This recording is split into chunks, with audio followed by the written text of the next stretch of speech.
think some of the challenges that we face around doing stigma reduction work is really getting people to understand that what they maybe think they know when it comes to mental health and mental illness isn't necessarily the truth.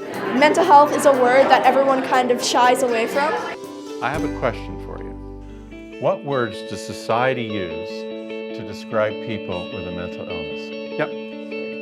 Sick, yes. First thing when the question was, what is stigma? And a lot of us were like, I'm not really sure. Different, yep. And now that we know what stigma is, I think we can talk about that. Okay guys, start thinking of words that you can put around stigma. Stigma is preventing mental health patients from seeking the treatment that they need. It causes people to be scared, to not speak up, to isolate themselves, and that makes it worse. We want people to speak up that they have this problem.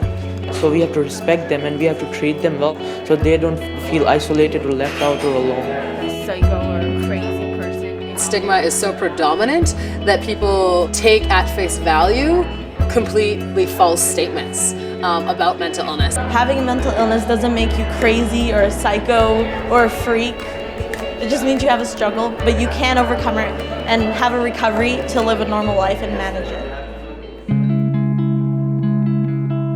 My name is Megan, and I'm really happy to be here to share my story because, as we all know, contact with people recovering or living with a mental illness helps reduce the stigma.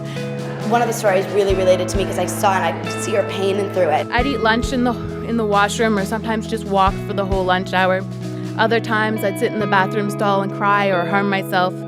You feel for them and you get to say, wow, so it isn't just me. And that's something that I think is really important to understand about it.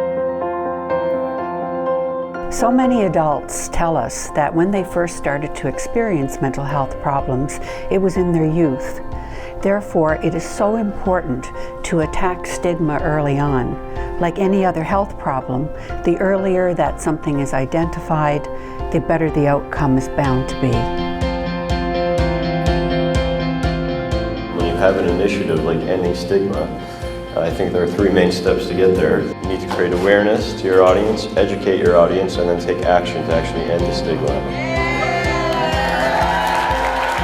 I think that the summit allows for us to empower student leaders to change the culture of their school around mental health. There are people out there who still are afraid to talk about mental health. We need to be open about it and talk about it so that people who do have mental illnesses will feel that it's okay to come out and say, I need help with this. You don't necessarily have to be like an expert on mental illness to help them. You can just be like supportive and be there for them. The youth that were involved in Headstrong are absolutely amazing kids. And now they're going to go back to all of their respective schools right across the country and spread the word. It's going to be like a giant spider web where they talk to their parents, they talk to their teachers, to other kids in their schools. And by addressing the whole issue of stigma, these people are actually going to save lives.